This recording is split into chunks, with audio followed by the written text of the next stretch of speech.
17세기 영국 작가 존 버니언의 작품 중에 제2의 성경이라고 불리는 철로 역정이라는 우화소설이 있습니다. 주인공인 크리스천이 그의 동료 페이스, 믿음과 함께 순례의 길을 가다가 한 마을을 지나가게 되었습니다. 그 마을의 이름이 허영의 시장이었습니다. 그곳에 상품을 팔러 오는 사람들이나 사러 오는 사람들이 모두 허영에 들떠 있었기 때문입니다. 바알세불, 아바돈, 레기온은 군대 귀신입니다. 등이 공모해서 이 시장을 만들었습니다. 그들의 계획은 1년 내내 하루도 쉬지 않고 유한하거나 쓸데없는 상품들을 파는 것이었습니다. 그 시장에서 파는 상품들은 집, 토지, 직위, 명예, 승진, 귀족 칭호, 정욕, 쾌락과 같은 제품과 아내, 남편, 자식, 주인, 하인, 육체, 영혼, 금, 은, 진주, 보석 등등의 것들을 팔았습니다. 또한 그 시장 안에는 작은 시장도 있었습니다. 작은 시장의 거리와 골목에는 그곳에서만 살 수 있는 고유한 제품을 파는 곳이 있었습니다.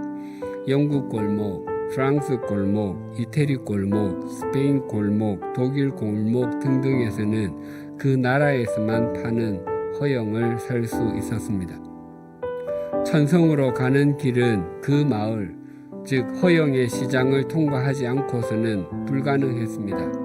그 순례자들이 그곳에 진열된 상품들을 눈여겨보지 않았습니다.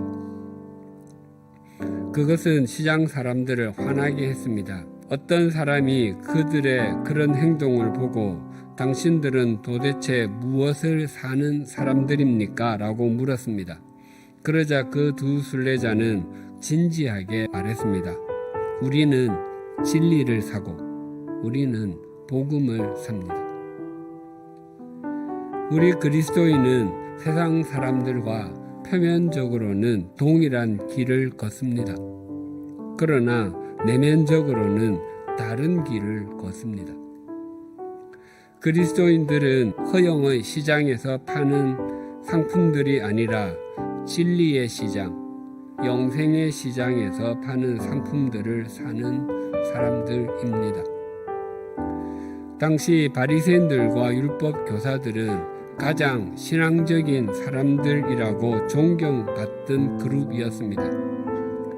그들은 율법에 관한 한 모르는 것이 없는 사람들이었습니다.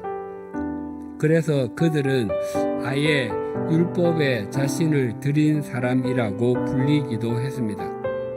그러나 그들은 아쉽게도 율법의 근본 메시지는 이해하지 못했습니다.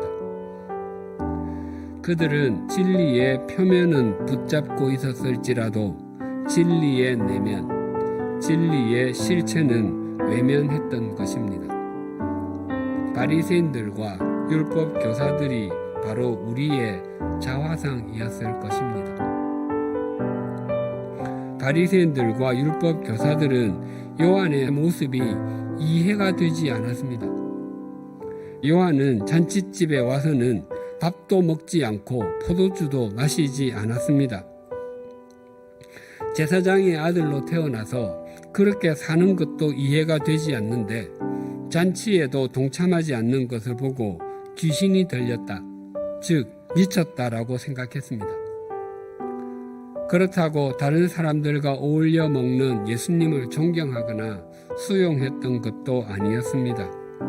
그들은 예수님을 포도주를 즐기는 사람, 우리말로 하면 술독에 빠져 사는 사람이라고 모욕하고 예수님께서 전하시는 하나님의 말씀을 들으려고 하지 않았습니다. 그들은 2000년 전에 허영의 시장 속에 사는 종교 장사꾼들이었던 것입니다. 세상은 거대한 허영의 시장과 같습니다. 그 시장은 우리에게 파는 물건을 사라고 끊임없이 유혹합니다.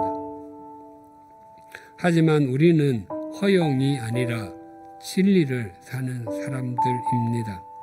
또한 눈에 보이는 것보다 눈에 보이지 않는 것이 더 값진 것이고 더 영원한 것임을 아는 사람입니다.